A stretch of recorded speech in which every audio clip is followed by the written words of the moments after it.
"The police are under pressure," he said. "Someone high up wants this case to disappear." Amara's chest tightened. "Disappear after everything you found?" "Yes," Kofi replied. "Darius has friends in places that don't like noise." Mama Zola scoffed. "A thief with many allies still fears the sunrise." Kofi managed a small smile. "That may be true, but sunrise can be delayed." He sat across from Amara. "There's something you need to know." She straightened. "Tell me." "Darius has offered a deal," Kofi said carefully. The words felt heavy, poisonous. "A deal," Amara repeated. "He's willing to surrender the warehouses, the drivers, even some middlemen," Kofi explained. "In exchange, his name stays out of it." Amara stared at him. "And the girls?" "They'll be protected," Kofi said. "But Darius walks free." Silence fell between them.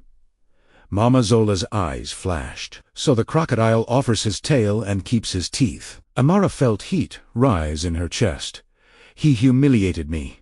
He threatened my child. He destroyed lives. And now he wants silence." Kofi nodded slowly. "This is how powerful men survive." Amara stood up, her hands trembling. "And what did you say?" "I told them I needed time," Kofi replied. "But the pressure is strong. If I push too hard, they could turn on me." Amara paced the room. "So justice has a price." "Yes," Kofi said softly, "and someone always pays it." She stopped and looked at him. "What if I speak?" Kofi's eyes widened slightly. "What do you mean?" "I mean, what if I tell my story?" Amara said. "Publicly. The engagement, the humiliation, the threats, the lies." Mama Zola nodded slowly. "The tongue is small, but it can break bones." Kofi stood. "Amara, that would put you in danger." She met his gaze. "I've been in danger since the day I said yes to that man." Kofi ran a hand over his face. "If you speak, he will strike back." Amara looked down at her daughter. "Then let him. I won't raise my child in silence." The room filled with heavy resolve. By afternoon, the decision was made. A journalist Kofi trusted arrived quietly at the compound. She was a woman with sharp eyes and a calm voice. They sat together in a private room, a recorder placed gently on the table. "Are you ready?" the journalist asked. Amara took a deep breath. "Yes." And she spoke. She spoke of promises wrapped in gold, of laughter that hid cruelty, of the day she was stripped of dignity in front of strangers, of the threats whispered behind closed doors, of the fear that followed her into motherhood. Her voice shook at first, then grew steady. When she finished, the room was silent. "That was brave," the journalist said softly. Amara nodded. It was necessary. By evening, the story was live. Makina City, Iraq. This time, there were names, faces, dates, evidence, protests gathered outside government buildings. Hashtags trended. Old victims found courage to speak. Darius's carefully built walls began to crack. But power does not fall quietly. That night, as Amara rocked her daughter to sleep, the lights flickered. Then the power went out. Guards shouted. Footsteps ran across the compound. Kofi burst into the room. "Stay back!" A loud bang echoed at the gate. Amara clutched her child, her heart pounding. Mama Zola whispered, "The truth has been spoken. Now comes the test." Outside, engines roared in the darkness. Darius was done hiding. And this time he was not coming to threaten. He was coming to finish what he started. Time was running out, and everyone inside the compound could feel it. The darkness beyond the walls was no longer just night, it was a threat breathing just outside the gate. Every second stretched thin, like a rope ready to snap. Amara clutched her daughter close as the lights flickered again. The baby stirred, sensing the tension in the air. Outside, engines idled like growling beasts, their low rumble vibrating through the ground. Kofi stood near the front door, speaking into a radio. "All guards to the main gate. No one opens it without my command." A voice crackled back. "Yes, sir." They're trying to force it. Mama Zola grabbed Amara's arm. Come. The back room is safer. But Amara shook her head. No. I won't hide again. Mama Zola studied her face, then nodded slowly. Then we stand together. Another loud bang shook the compound. Metal groaned as something heavy struck the gate. The baby began to cry, her tiny voice trembling in the chaos. Kofi looked back at them. Stay inside. Whatever happens, don't come out. Amara nodded, though fear tightened her chest. Outside, Darius stepped out of a black SUV. He wore a dark suit, as if he were attending a celebration instead of a siege. His eyes were cold, his smile thin. Break it! He ordered. 2 men lifted a heavy metal beam and slammed it against the gate again. The sound echoed like thunder. Sparks flew as the metal bent slightly. Inside, one of Kofi's guards shouted, Sir, they're armed! Kofi's voice was calm but firm. Hold your positions. No one fires unless I say so. Another crash shook the gate. The hinges creaked. But Amara's hands trembled. He won't stop. Mama Zola placed a hand over hers.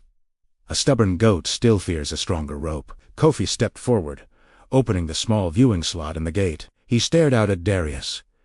This ends tonight, Kofi called. Darius laughed softly. It ends when I say, it ends. You've lost, Kofi replied. The city knows your name now. Darius's eyes darkened. Names fade. Fear lasts longer. He gestured to his men. One more hit. They raised the beam again. Before it could strike, sirens wailed in the distance. All heads turned. Red and blue lights appeared at the far end of the road, growing brighter with each passing second. Police vehicles sped toward the compound.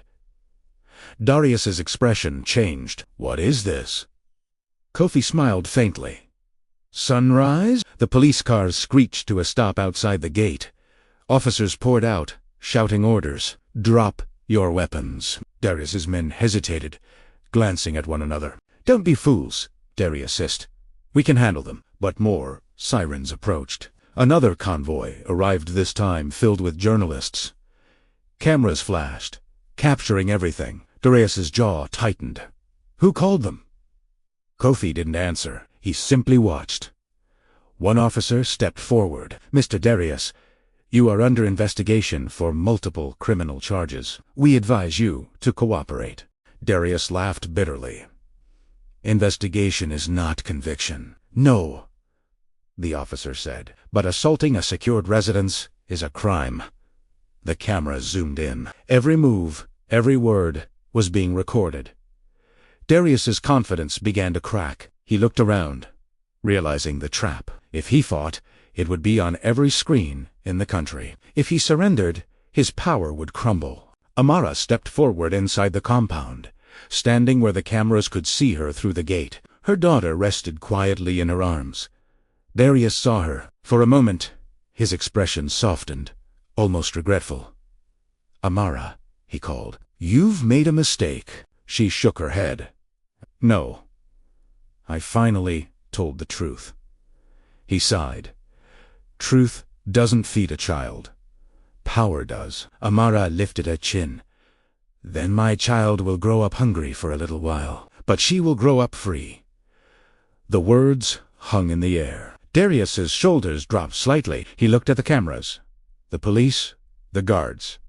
For the first time, he seemed small. Fine, he said quietly.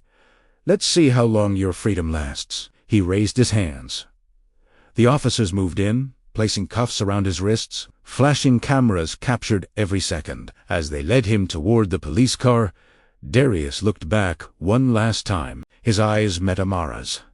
There was no love left, there only bitterness and defeat. The convoy drove away, sirens fading into the night. Inside the compound, the tension slowly melted. Guards lowered their weapons.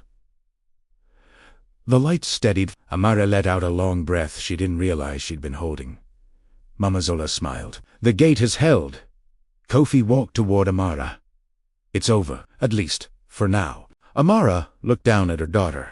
No, it's just the beginning. Above them, the clouds parted slightly, and the moon shone through. For the first time in many nights, the air felt peaceful.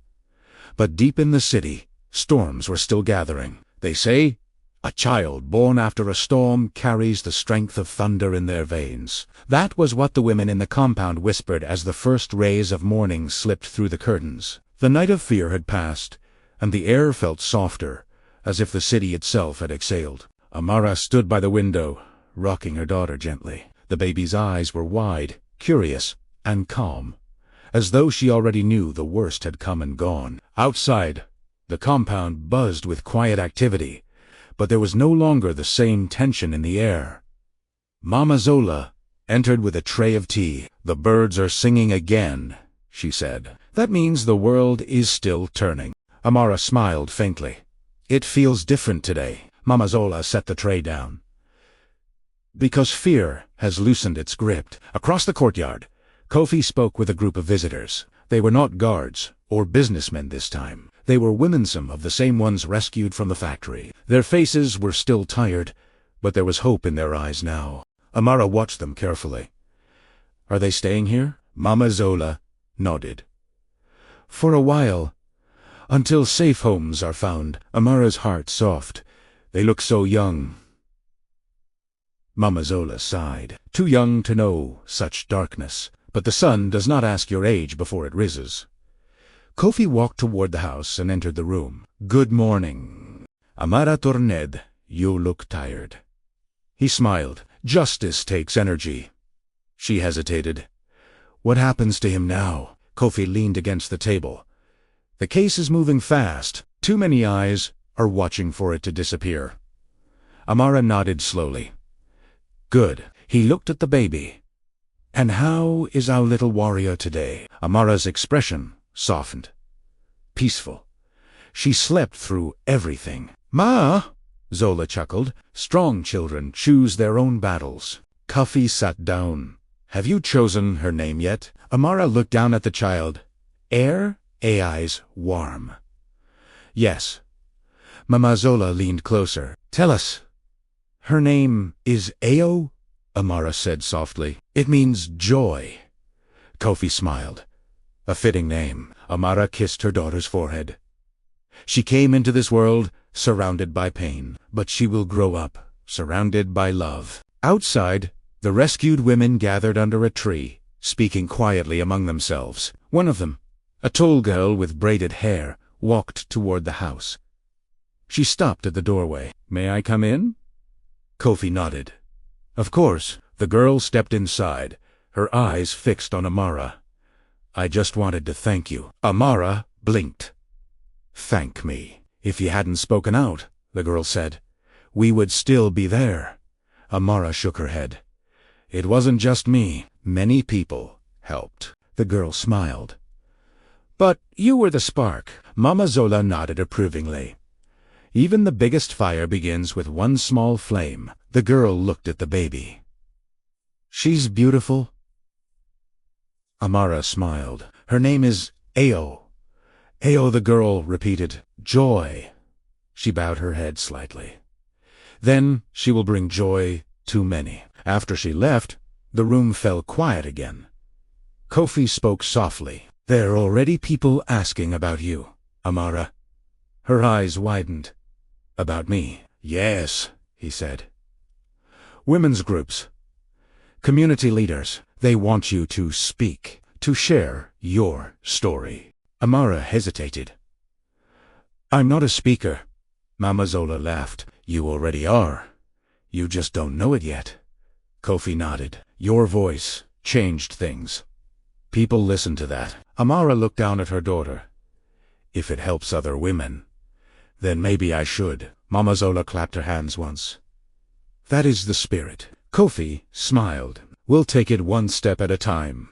Amara walked back to the window, holding Ao close. The city stretched out before her, busy, noisy, unpredictable. But for the first time, it didn't feel like an enemy. It felt like a place full of possibilities. She whispered softly, "You will grow up strong, my child.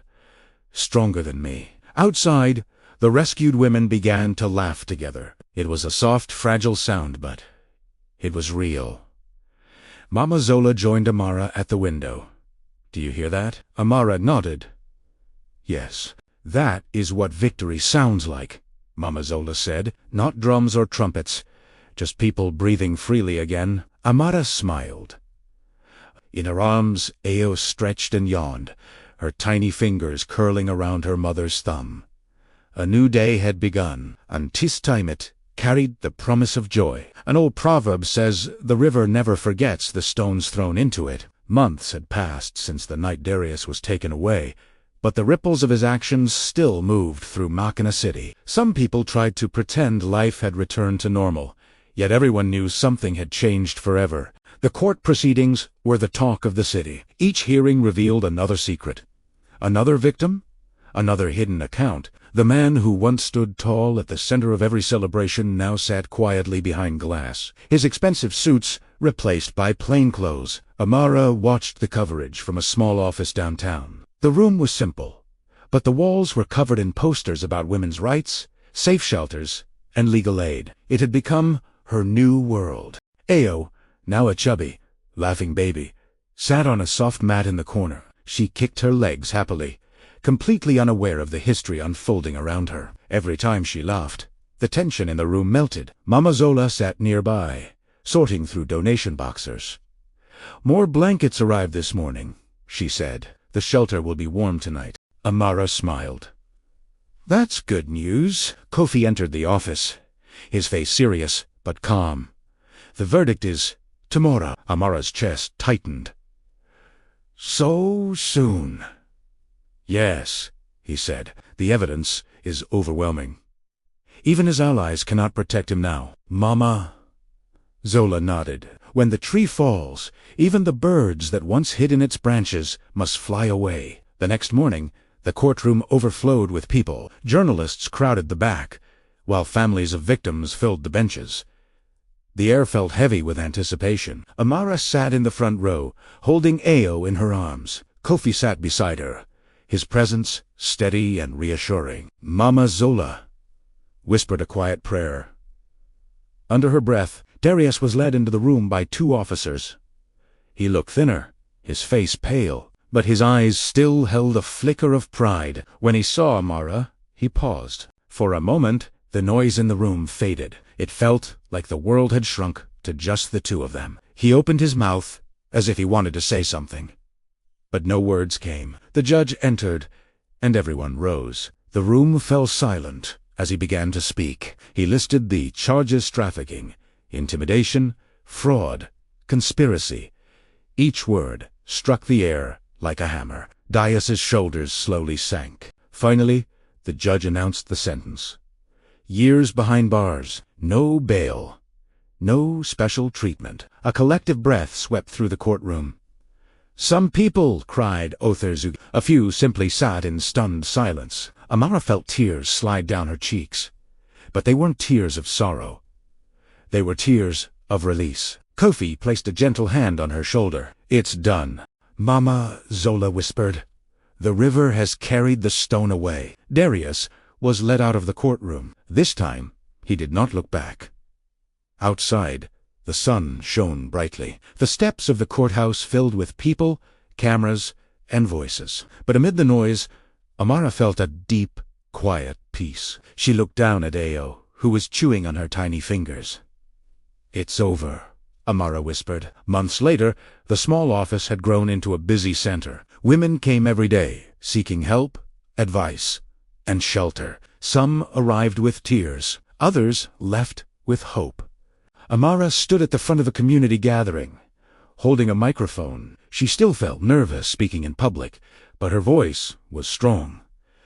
"I am not here because I am special," she said. "I am here because someone believed me when I spoke. And now, we must believe one another." The crowd nodded, some wiping away tears. Behind her, a banner read Bayo Foundation, a place for new beginnings. Kofi stood at the side of the stage, watching proudly. Mama Zola sat in the front row, fanning herself and smiling. Ao, now learning to walk, toddled across the stage. The crowd laughed softly as she stumbled toward her mother. Amara picked her up, holding her high. "This child," she said, "was born into fear. but she will grow up in a world where we fight for one another." The crowd applauded. Mama Zola wiped a tear from her eye. "Joy has truly come," she whispered. As the sun dipped low in the sky, warm light bathed the gathering. The laughter of children mixed with the hum of conversation. Kofi stepped closer to Amara. "You've built something beautiful." She looked around at the smiling faces. "We built it together." Ao rested her head on Amara's shoulder, her eyes growing sleepy. In that moment, the past felt far away, like a storm that had finally passed over the horizon, but its lessons remained like stones resting quietly at the bottom of a river, shaping its path forever. And from those stones, a new current of hope had begun to flow.